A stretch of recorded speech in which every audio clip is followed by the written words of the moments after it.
Ice is not a landscape. It is memory.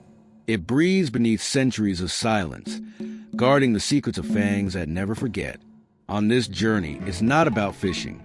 It's about resisting, facing what doesn't yield, what doesn't forgive, what watches without blinking. When the ice thins, it's not just the ground that breaks. It's a boundary between human and wild.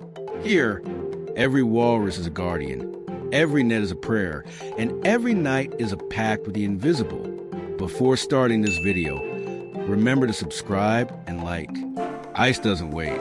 It forms, it breaks, it remakes. It has no memory, but it does have judgment. In the Arctic, every step is an unanswered question, every sound an omen. Silence isn't empty. It's a warning. The journey begins when the ground ceases to be ground and becomes a threshold. There are no paths, only crevasses hidden beneath the snow, breathing like open wounds. The men who venture into this region don't seek glory. They seek food, meaning survival. Fishing isn't a job, it's a ritual. It's prepared by hands that know the cold like a mother tongue, with eyes that have learned to read the horizon as if it were a sacred text. The ice observes, and it doesn't forgive mistakes. Every net cast is an offering. Every step on the brittle surface a silent prayer. The air is sharp, not because of its temperature, but because of its ritual density. Here, the wind doesn't blow. It questions. Footprints are erased in seconds, as if the landscape rejected all human presence. And yet, something persists. A will, an obstinacy that cannot be explained. Bodies move slowly, not out of weakness, but out of respect, because ice is not an enemy, but neither is it an ally. It is a judge. The first signs of life come not from the sky or the sea, but from the crunching beneath their feet. The ice speaks, and its language is fracture. The fishermen know they mustn't run. They know that fear quickens the pulse, and that the pulse can break the pact. They stop. They listen. Silence returns. But this time it's not a warning. It's permission. The day begins without promises. The sun barely appears, as if doubting its right to shine. The nets are prepared with ritual precision. There is no room for error. Every knot, every weight, every gesture has a function that goes beyond the technical. It is a choreography of survival, a dance with the invisible. And while the ice breathes, the men sink into their own silence. They don't speak.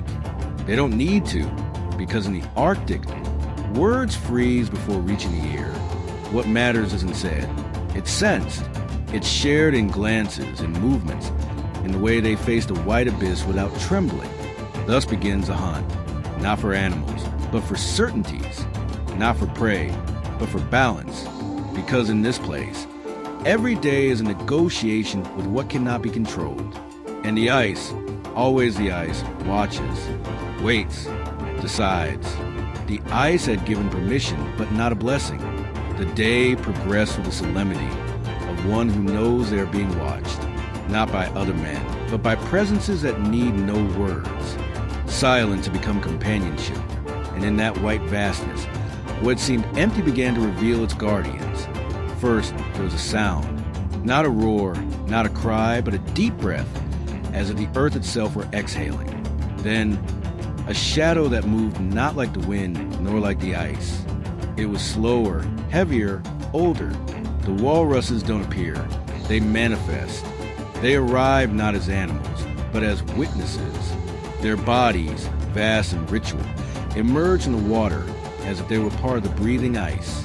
There is no surprise, only recognition. The men look at them not with hunger, but with respect, because in the Arctic, the encounter is not hunting. It is ceremony. The tusks don't threaten. They point. They mark the boundary between what is permitted and what is profaned.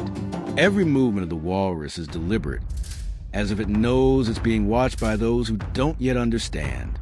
It glides, it stops, it sinks. And in every gesture, it leaves a lesson that cannot be translated. The fishermen know this. They don't speak. They don't approach. They wait, because approach is not decided by will, but by balance. There are stories that are passed on without voice. Tales of past encounters, of men who disrespected the rhythm of the ice and who were swallowed by it. Walruses remember, not with memory, but with presence. Each one is an echo of what was, of what must not be repeated. And in that second chapter of the journey, the ice doesn't creak, it listens. The nets remain still, not out of fear, but out of reverence. The day progresses without fishing, but not without purpose. Because in the Arctic, not all nourishment is physical. There are moments that nourish in other ways. The encounter with the walrus is an opportunity. It's a warning, a reminder that survival isn't measured in catches, but in respect. And as the sun dips without warmth, the men understand that they have been accepted, but not invited. The hunt hasn't even begun yet, but the pact has been renewed. The ice continues to breathe. The walruses are moving away, and the fishermen silently prepare their nets, not to catch, but to wait. Because in this place, patience isn't a virtue, it's the law. The ice had granted silence. The walruses had marked the boundary, but the Arctic hadn't finished speaking. The third day began not with wind or crevasses, but with a stillness that wasn't peace, but a prelude. The sky closed and without warning, and the light turned to ash. The cold ceased to be temperature and became a threat. It wasn't a storm, it was a purge. The men felt it before they saw it. The air grew denser, more hostile, as if the landscape had decided to expel them. The ice, which until then had breathed with ritual slowness, began to creak urgently. It wasn't a fracture, it was judgment. The nets were abandoned. Their steps became clumsy, and the fear, which had been contained, overflowed without permission. There was no direction. The horizon was erased. The wind didn't blow, it pushed. Voices were useless. Language broke in the air before reaching the ear. Each body became an island. Each decision a judgment. The ice opened into invisible lines, as if drawing a map no one could read. And in that white chaos, survival ceased to be technical and became instinct. One fell, not out of weakness, but by chance. The ice gave way beneath his weight, as if he had chosen it. There was no scream, just a dry sound, a sudden absence. The others didn't run, not out of indifference, but out of respect. Because in the Arctic, rescue isn't improvised, it's ritualized. They approach with ropes, with precise gestures, with the memory of those who have seen this before. They pulled him out. He was shivering, not from the cold, but from having touched the abyss. The storm didn't last hours. It lasted long enough to remind us that ice isn't the ground, the sky isn't a roof. Hunting isn't conquest. When the wind receded, it did so without apology. The landscape returned to its silence, but not the same. Something had changed, not in the environment, but in the men. They were no longer fishermen. They were survivors. The nets were hauled in with slower hands, not out of exhaustion, but out of reverence. The ice had spoken, and its language was fracture. The walruses didn't appear that day. They didn't need to. The message had been delivered, and as the sun returned without warmth, the men understood that the hunt wasn't the center of the story. It was only the pretext. What was real was the pact. And that pact, that day, had been renewed with invisible blood. The ice had punished, but not expelled. The storm had left invisible marks on the bodies, and visible ones on the soul. The next day began not with hope, but with determination. There was no room for consolation, only for ritual. The fishing had to continue, not out of necessity, but by pact, because in the Arctic, to stop is to upset the balance, and to upset the balance is to disappear. The nets aren't thrown like tools. They're extended like offerings. Every rope, every weight, every knot has a function that goes beyond the physical. They're inherited gestures, movements repeated like prayers. The men don't speak, not out of fear, but out of respect. The ice has listened, has responded, and now demands precision. There is no room for error. Every step on the brittle surface is a negotiation with the invisible. Thin ice fishing isn't a technique. It's a ceremony. The thickness is measured with intuition. The location is chosen with memory. And the drilling is done with ritualistic care. The sound of the drill doesn't break the silence. It accompanies it, like a drum marking the beginning of something sacred. The water that emerges isn't a resource. It's a revelation. And when the net dips, it doesn't seek to trap. It seeks to engage in dialogue. The fish don't arrive by chance. They arrive if the balance has been respected, if the ice has been listened to, if the walruses have been honored. And that day, the pack seemed intact. The nets began to tighten, not violently, but rhythmically, as if the sea responded with gratitude. The bodies move with precision, as if each gesture were choreographed by invisible generations. But fear isn't absent. It's present in every crack, in every creek, in every shadow that slips beneath the ice. The men feel it, accept it, integrate it. Because in this place, fear doesn't paralyze, it refines. It makes every decision more conscious, more ritualistic. And when the first fish emerges, there's no celebration. There's silence. Because food isn't celebrated. It's appreciated. The day moves forward with ceremonial slowness. There is no rush, no accumulation, only rhythm. Each catch is measured, observed, respected. No more is taken than needed. No more is released than can be held. Because the ice observes and the sea remembers. And in that fragile balance, the men become part of the landscape, not as intruders, but as witnesses. At the end of the day, the nets are hauled in by wiser hands, not by experience, but by transformation.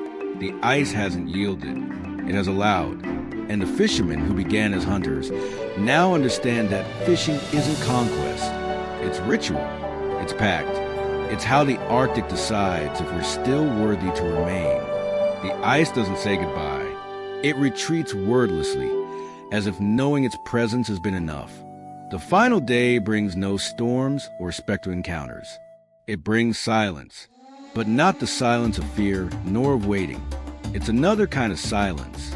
One that weighs less, that breathes differently, as if the Arctic, for a moment, accepted human presence without judgment. The men walk with slower steps, not out of exhaustion, but out of transformation. They no longer seek fish. They seek meaning. What began as hunting has become testimony. Each net casts as a question, each catch an answer. And now, in the end, what remains is not food, nor victory, nor story. What remains is the pact.